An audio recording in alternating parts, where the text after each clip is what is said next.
The room smelled like rust and oil. Lights flickered above.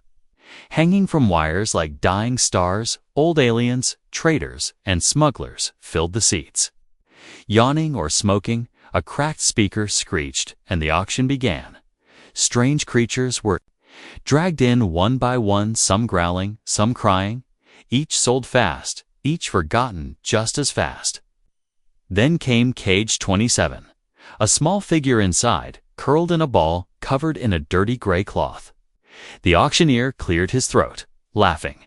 Next up. A special D lonely, half alive. People laughed. He kicked the cage, and the cloth slid off.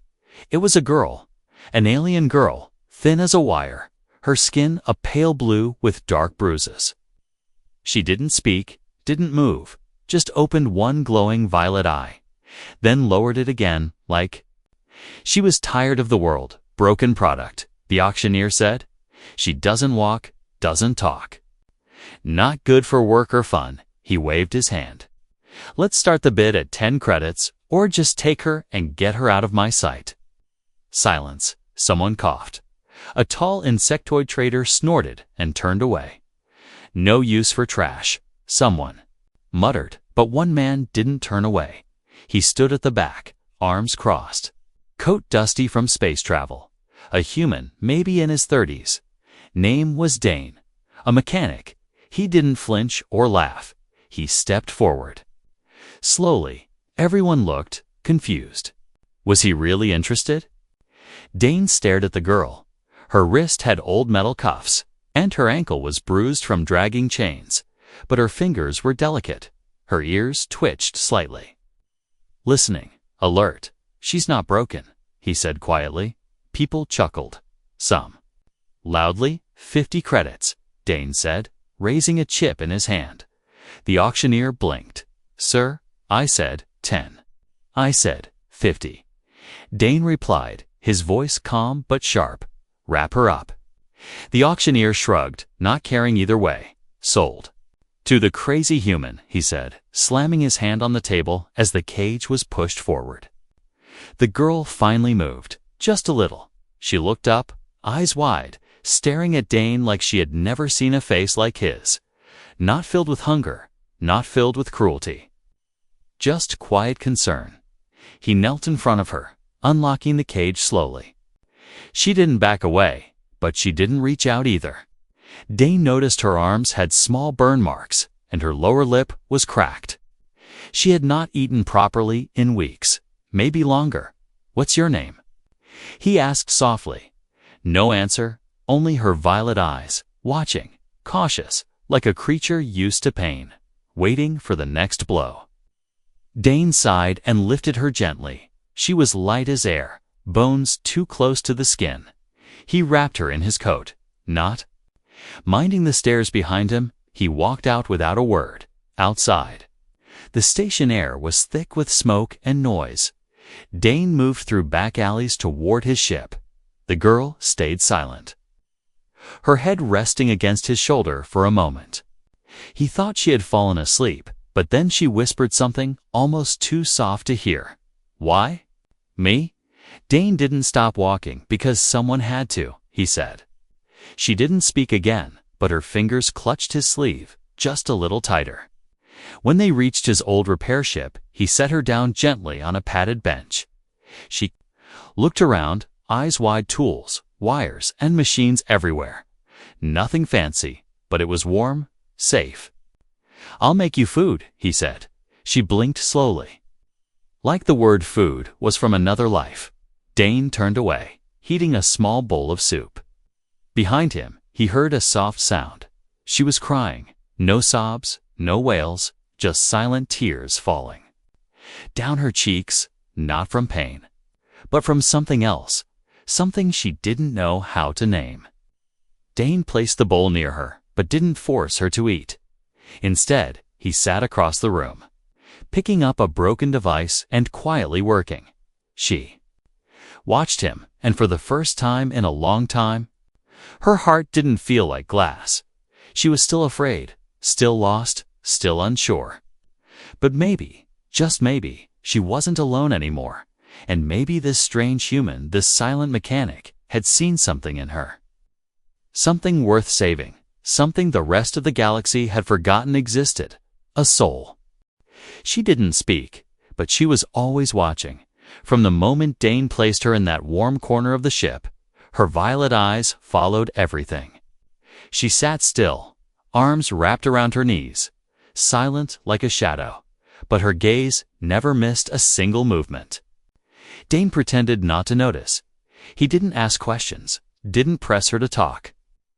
He just kept fixing his machines, cleaning his tools, and sometimes humming to himself. The hum wasn't a tune.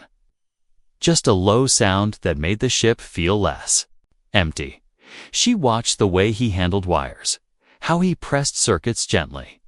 Not like the scientists who once strapped her to cold tables and ripped pieces from her body. Dane didn't even raise his voice when a power core exploded in his face. He only sighed, rubbed his eyebrows, and laughed quietly to himself. She had never seen someone laugh without fear or violence behind it. Later that evening, Dane slid a datapad across the floor toward her, not too close, not too far. It was a broken interface chip with flickering lights. A puzzle for someone who knew tech. He didn't say anything. He just went back to his side of the room and worked on a different device. She stared at the chip for a long time, heart pounding. Was this a test or a trick back in the labs? If she touched the wrong part without permission, they shocked her if she fixed something too fast. They took her food away, but Dane didn't even look at her. He gave her space and maybe choice. Her fingers trembled as she reached out. The metal was cool, not hostile. She turned it over carefully, eyes narrowing as old knowledge crept back. Within minutes, she saw what was wrong. The stabilizer coil had cracked, and the energy flow was misaligned. Without realizing it, her fingers moved on their own. Adjusting the circuit gently like a healer tending to a wound, the datapad flickered to life. Soft blue light glowing across her face. She didn't smile, but her eyes widened. For the first time in a long time, she had created something. Not out of fear, but because she wanted to. Dane glanced over, said nothing, but gave a tiny nod before returning to his work. It wasn't praise, it wasn't applause, but it was more real than any medal, more valuable than any command barked by a superior. That night, Dane slept in the captain's seat. Arms crossed, head tilted back, but she couldn't sleep. Her mind wouldn't stop spinning. She walked quietly through the ship. Bare feet silent on metal floors, every pipe, every switch. Every panel whispered to her, not in words, but in systems. She could feel the pulse of power, the hum of life under the skin of the ship. She found a mirror, cracked and dusty, hanging crooked beside a maintenance panel. She looked into it, but barely recognized the girl staring back. Her hair was matted, face thin, skin too pale, but her eyes still had that strange glow, the one Dane didn't flinch at. She touched the mirror, tracing the edge of her reflection, and a name surfaced in her mind: Sarah. She hadn't said it in years, hadn't dared to think of herself as a person, but now it felt less like a lie and more like a memory waiting to be found. The next day, she sat near Dane again, this time closer. He handed her another broken tool, a short-circuited power reader. She fixed it in under 10 minutes. Her hands steady now. She didn't speak, but she didn't need to. Her actions said everything by the third day. She was fixing tools before Dane could even ask, rewiring parts while he focused on engines. At night, she sat near him during meals, still silent, still guarded, but present, alive. Dane never asked what had been done to her. He never forced her to explain the scars or the quiet gasps she made when the ship hissed with steam. Instead, he handed her a set of small tools and said, "These are yours now." No one had ever given her anything before, not without taking something first. She held them close, like they might vanish. Like he might take them back, but he didn't. He never did. Each day she worked with him, she felt the tightness in her chest loosen. She still jumped at loud sounds, still flinched when the airlock groaned, but she didn't curl up in corners. Anymore, something inside her was waking up again, not just memory, not just skill, but will, identity, purpose. She wasn't just watching anymore. She was learning, building, and for the first time, choosing. The dreams came without warning. The first one hit like lightning.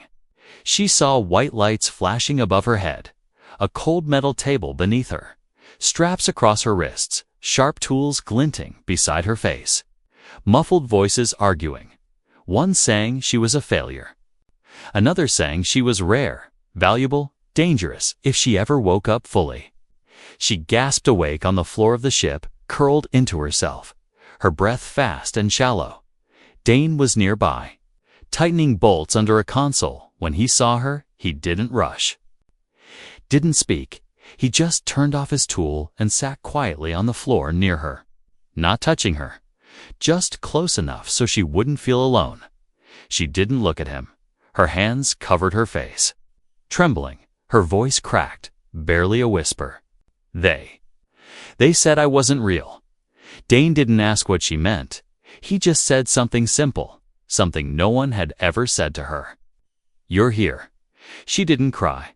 The tears had dried long ago, but she sat there for a long time, listening to the quiet hum of the ship and Dane's steady breath. That night, she slept near the main reactor. Not because it was warmer, but because the soft thrum reminded her of a heartbeat. Steady, safe. The next morning, Dane handed her an old power core. Completely drained. This one's a mess, he said. Bet you can't fix it. He was joking, testing her. She tilted her head and examined it. Her fingers ran along its edge, and something strange happened. The lights flickered again. Just for a second.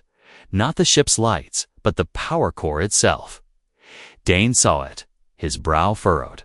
But he said nothing, just turned away, pretending not to notice the impossible. Sarah stared at the core, heart pounding. She hadn't touched any tools yet, hadn't applied power, and yet it responded to her like it remembered her touch. Later that day, while Dane worked on a coolant pipe, Sarah found a storage panel at the back of the ship. Inside were old memory drives, broken, discarded. Most people would have tossed them, but Dane had kept them anyway. She sat for hours, connecting one after the other, fingers moving faster now, her mind racing ahead of her hands. She saw faces in the data. Logs from long ago, scientists arguing over genetic design. Some wanted to build weapons, others wanted to create helpers. And somewhere in the middle, there she was, small, quiet, half machine, half alien.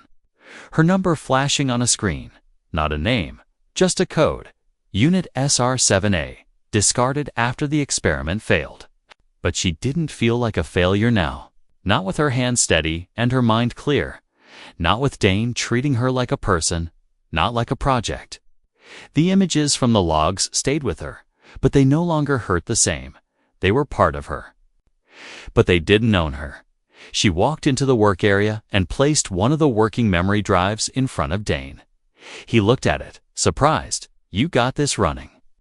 He asked. She nodded, then looked away, as if afraid of his reaction. But he didn't panic or ask questions he shouldn't. He only smiled slightly.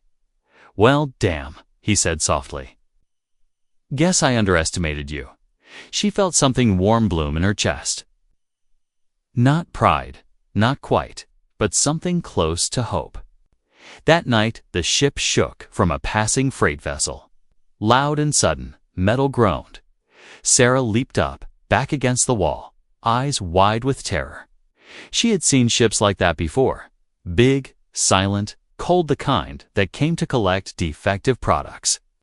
Dane came out from the engine room quickly, saw her frozen, breathing hard, and again. He didn't speak loudly, didn't ask her what was wrong. He just sat on the floor beside her again, letting the silence stretch. Eventually, she whispered, They used to take us, those ships, the cold ones, full of cages. He nodded slowly. "Not this one," he said. "You're not going back." She turned her head, for the first time really looking at him. Eyes searching, trying to find any hint of a lie. But there was none, and for the first time, she believed it the next morning. Sarah began her own repair project, something Dane hadn't touched in years, an old emergency drone with half its limbs missing.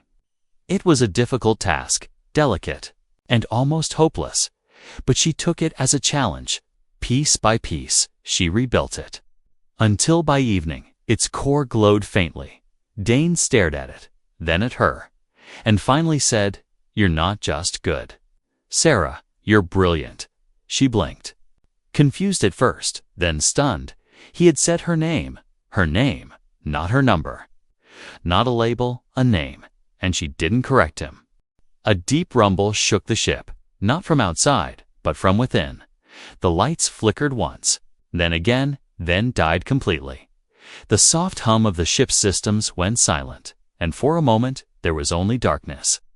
Dane cursed under his breath and dropped the scanner he was holding. He moved toward the control panel. Tapping it uselessly, "Main grid's down," he muttered. That shouldn't be possible. Sarah was already standing in the hallway, her eyes adjusting to the dark. Faster than his, she moved like she knew where every wire was hidden, where every panel connected. Her feet were silent, her hands steady. Dane followed her through the narrow corridors, holding a light stick that barely cut the shadows. The emergency systems were frozen too. Nothing was responding.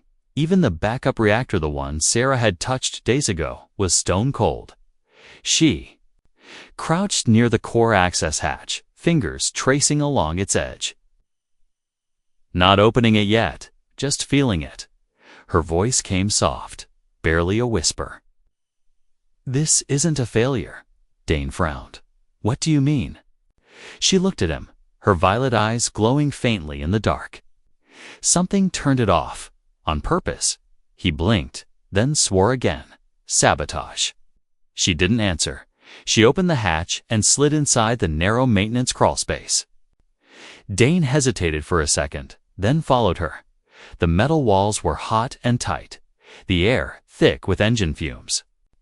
But Sarah moved with certainty, deeper and deeper, until they reached the reactor's interface core. It was untouched, no broke circuits, but something was wrong, deeply wrong.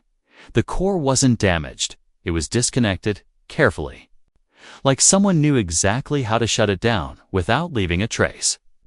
Sarah reached for the interface, but stopped inches away, her hand trembling slightly, not from fear, but from something else, recognition. She looked back at Dane and said, "I've seen this before. This pattern, the way it was unplugged, it's his lab work, not pirate." Dane's jaw clenched. Someone from the facility. She didn't answer right away. Her eyes stayed on the wires. And then she said something that made his blood run cold. "They're looking for me." They climbed out fast. Dane rushed to the bridge and tried to reroute power from the emergency cells, but the control panels stayed dark. Even the CUM systems were dead, locked out from the inside. He slammed his fist on the console. They bricked the whole ship. Sarah stood at the edge of the room, silent again, but this silence felt different. Not from fear, but from focus. Her mind was spinning faster than ever. She closed her eyes and breathed slowly, then walked to the navigation panel and opened its back casing. She reached inside, deeper than the manual ever suggested, and touched the hidden fail-safe circuit. Nothing happened at first, then the lights blinked once, twice and surged back to life. Dane jumped, spinning toward her. How? She stood slowly, dust on her arms, and said, "They hit a kill switch in the system. But I know their patterns. I know how they think. I helped them build the original interface protocols." Dane stared at her, breathing hard. "You act them." She nodded, her voice flat. "Before they locked me in cages, they made me design power control codes, security loops. Back doors, then they decided I was unstable and shut me down like a broken console. The hum of the ship was back. Now, systems blinking online one by one. But there was no relief in her eyes. She knew what this meant. They'd found her signal. And worse, they knew she was remembering. Dane stepped forward, resting a hand gently on her shoulder. "We can run," he said. "I know off-grid stations. Deep space trade routes, places no one looks." Sarah shook her head slowly. "It's too late for running outside the ship." Red warning lights blinked on the station's radar panel. 3 new ships had entered orbit. Silent, unmarked. The kind used by private collectors, black-budget labs, and hunters who didn't. "Need permission?" Dane looked at the screen, then at her. "If they board." "They won't leave you breathing." She met his eyes with something new. Something sharper, colder than "I won't let them board," and without waiting for him to argue. She turned and walked toward the armory, the one Dane never thought she'd ask about. Her steps were calm, but her back was straight, and her eyes were filled with fire. "Let me know when you want Part 5. As the hunters arrive and Sarah decides who she really is." The hangar was too quiet. That kind of quiet only came before something terrible. Dane stood by the ship's main console, watching the scanner pulse. 3 incoming vessels. No IDs, no radio signals. Just silent shapes gliding through space like predators that didn't need to roar. Sarah was in the back room, strapping on the old armor Dane kept for emergencies. It wasn't made for someone her size, but she adjusted it easily, cutting the straps, bending the plating. Her hands moved with speed and precision. No hesitation, no fear, only purpose. Dane walked in as she finished tightening the last piece. "You sure you want to do this?" he asked. She didn't answer with words, just nodded, slowly. Like she was stepping back into something she thought she had left behind. He opened the weapons crate, offering her a compact plasma cutter. She looked at it, then reached past it.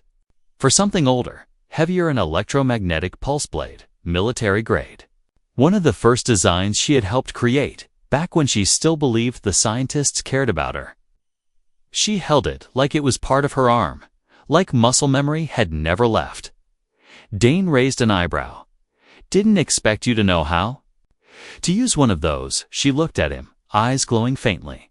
"I helped build it, down in the hangar bay." The first ship docked with a hiss of pressure seals and mechanical arms. The outer door creaked open slowly, too slow for standard procedure. They wanted to scare them, make them sweat, make her panic. But Sarah was already standing at the top of the cargo ramp, staring into the darkness. No shaking, no flinching, just watching, like she was waiting for a ghost to step out of the smoke. Dane moved beside her, holding a short-range blaster. "We could still hide," he whispered. "Let them pass." She shook her head. "They didn't come for talking. They came to drag me back in pieces." A figure stepped out of the smoke tunnel, armored in black with a mirrored helmet. Behind him were 2 more, smaller but armed with rifles designed for capturing, not killing. The leader raised a hand. His voice crackled through a voice changer. "Unit SR-7A. Surrender and you will not be harmed." Sarah didn't move. "That's not my name," she said softly, her voice steady. "My name is Sarah." The hunter didn't respond, just took a step forward, rifle pointing low. "You are property of the Curel Research Coalition. Your recovery is authorized by contract." Dane growled. "She's not property." The hunter turned toward him like he was a bug to be stepped on. "And you, human, will not be harmed if you leave now." Sarah stepped forward, 1 foot past the threshold of the ship. Her pulse blade snapped to life with a hum that cut through the air like a scream. "Last warning," she said. "You don't want to find out what I remember." The hunter hesitated, just for a second. Maybe he thought she was bluffing. Maybe he didn't care, but that pause was enough. She moved like lightning, not with brute force, but with brutal clarity. The first slash sent his rifle flying. The second burned through his shoulder plate. He staggered back, screaming. The other two opened fire, but their stun rounds hit only empty air. She was already above them. Flipping off a crate, blades spinning, cutting through wires and armor like paper. Dane fired once, twice, catching one in the leg, dropping him. The last one tried to retreat, crawling toward the airlock. But Sarah stood in his path, panting, glowing alive like never before. She didn't finish him. She just looked down and said, "Tell them I'm not coming back." He nodded quickly, dropping his weapon, and stumbled into his ship. The docking clamps hissed open as he fled, dragging the wounded with him, leaving blood and sparks behind. Sarah stood still, breathing hard, her blade still humming in her hand, her arms shaking now not from fear but from the adrenaline wearing off. Dane walked up behind her, slowly. "Are you all right?" She turned to him, eyes wide, face pale. "I didn't just fight like them," she whispered. "I fought better." He didn't speak, didn't pretend to understand. He just gently took the blade from her hand and shut it down, then said, "You're not broken, Sarah. You're dangerous, but not to me." She didn't know what to say, so she just sat down on the ramp, the stars spinning outside, her hands still buzzing from the fight. She wasn't just a girl anymore, and she wasn't their property either. She was something new, something free. The floor was stained with ash and metal dust. The scent of burned circuits still clung to the air. Sarah sat cross-legged in the middle of the ship's workshop, her fingers twitching above the remains of the hunter's shattered helmet. Her breath was calm, but inside her mind, something had shifted, something dangerous. She took apart the helmet slowly, piece by piece, examining every microchip, every layer. Dane stood nearby, arms crossed, silent. He knew better than to interrupt her now. She was past fear, past running. She was searching for answers, and nothing could stop her when she got like this. The final layer of the helmet revealed a shard of data storage. Small, glassy, encoded in an old lab format that hadn't been used in over a decade. Sarah didn't even blink. She just slipped it into a makeshift reader and connected it to the old wall panel in Dane's ship. The screen flickered to life, and for a moment, neither of them spoke. Then it started playing. Not a video, just a voice comm. Male Scientific Test Record SR7A. Phase 4 Enhancement Log. Sarah stood frozen, every hair on her body rising. The voice continued.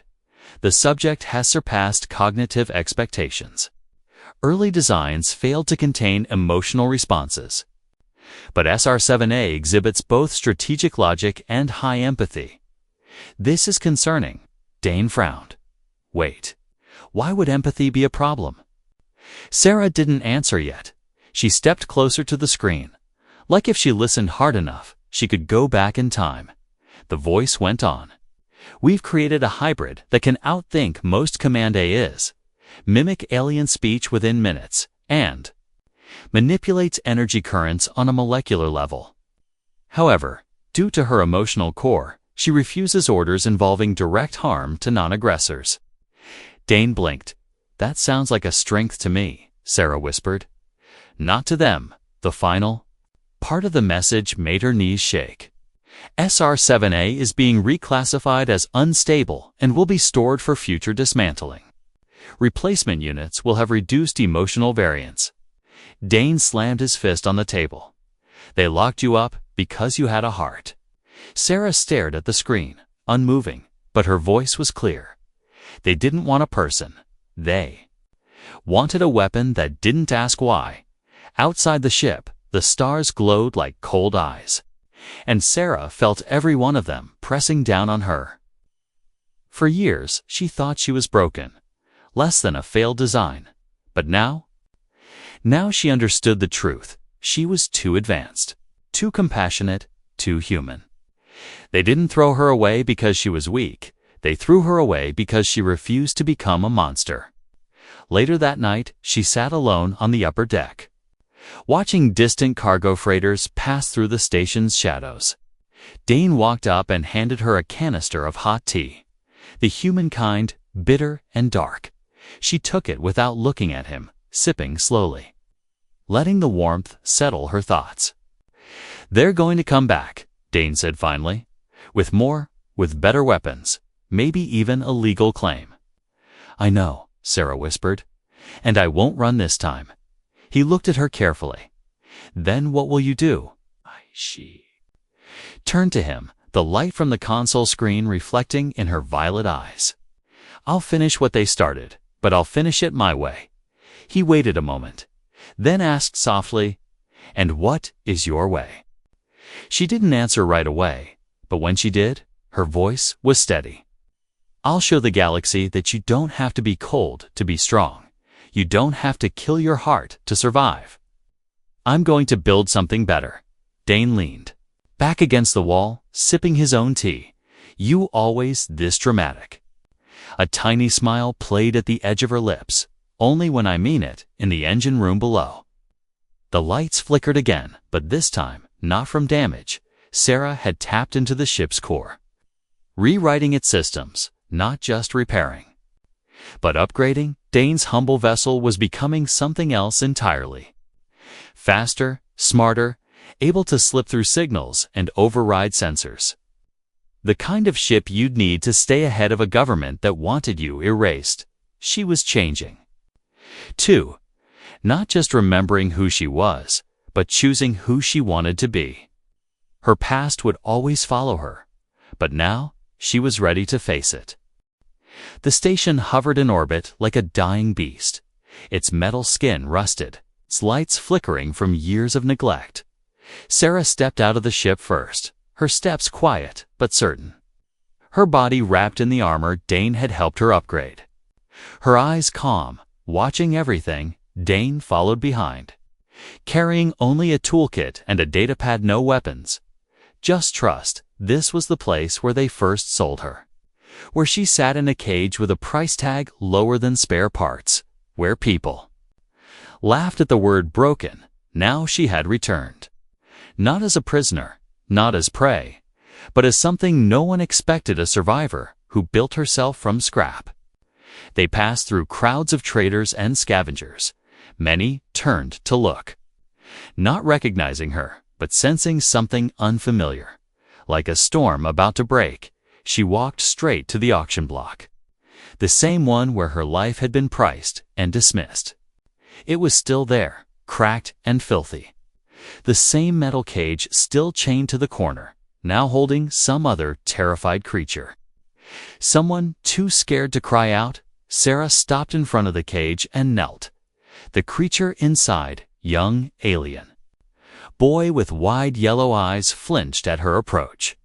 She didn't speak, didn't touch him, just pressed her palm gently to the bars. Then stood again and turned to face the crowd. Dane stepped forward and powered up a projection from his datapad. Blue light lit up the space above the auction stage.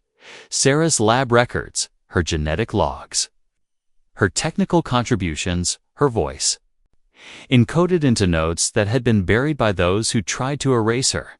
The crowd began to murmur. Traders whispered to each other. Officials shifted nervously. The truth was loud, undeniable. Sarah stepped onto the platform and spoke. "You called me defective," she said, her voice calm but sharp. "You said I was a failure because I refused to obey, because I cared." No one interrupted, not yet. Her presence was too strange, too strong, too controlled. "You sell people here," she continued. "You measure worth in credits, in strength, in silence." The auctioneer from before tried to speak up, tried to laugh like he used to. "Listen, girl. I don't know what you're." Her gaze cut through him, and his voice died in his throat. "You sold me for 10 credits, she said. "The best deal anyone ever made here."